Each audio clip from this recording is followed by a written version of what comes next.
इंसान की सोच ही जीवन का आधार है। 3 राहगीर रास्ते पर एक पेड़ के नीचे मिले। तीनों लंबी यात्रा पर निकले थे। कुछ देर सुस्ताने के लिए पेड़ की घनी छाया में बैठ गए। तीनों के पास 2 झोले थे, एक झोला आगे की तरफ और दूसरा पीछे की तरफ लटका हुआ था।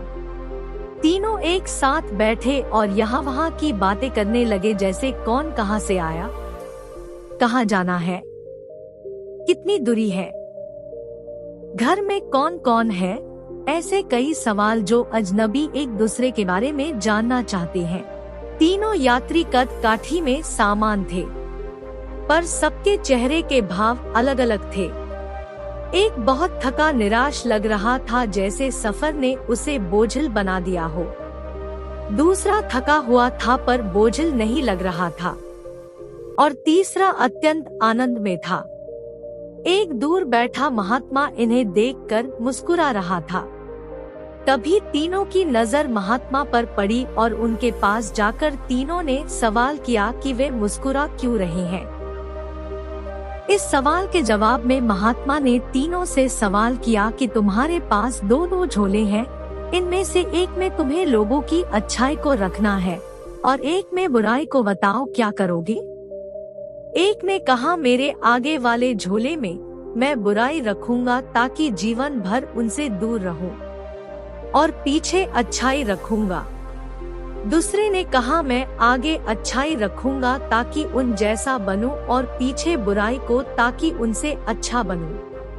तीसरे ने कहा, मैं आगे अच्छाई रखूंगा ताकि उनके साथ संतुष्ट रहूं और पीछे बुराई रखूंगा और पीछे के थैले में एक छेद कर दूंगा जिससे वो बुराई का बोझ कम होता रहे और अच्छाई ही मेरे साथ रहे, अर्थात वो बुराई को भुला देना चाहता था।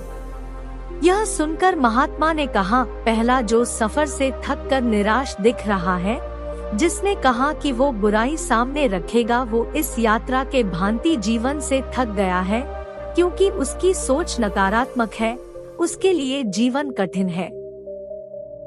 दूसरा जो थका है पर निराश नहीं, जिसने कहा अच्छाई सामने रखूंगा पर बुराई से बेहतर बनने की कोशिश में वो थक जाता है, क्योंकि वो बेवजह की होड़ में है। तीसरा जिसने कहा वो अच्छाई आगे रखता है और बुराई को पीछे रख उसे भुला देना चाहता है, वो संतुष्ट है और जीवन का आनंद ले रहा है। इसी तरह वो जीवन यात्रा में खुश है।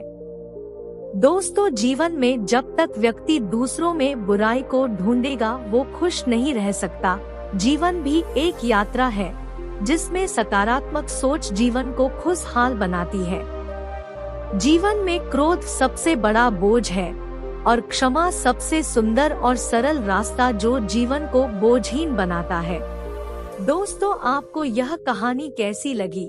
अगर अच्छी लगी हो तो वीडियो को लाइक करें, कमेंट करें और ऐसे ही रोमांचक कहानियाँ सुनने के लिए आप हमारे YouTube चैनल को सब्सक्राइब कर सकते हैं। धन्यवाद।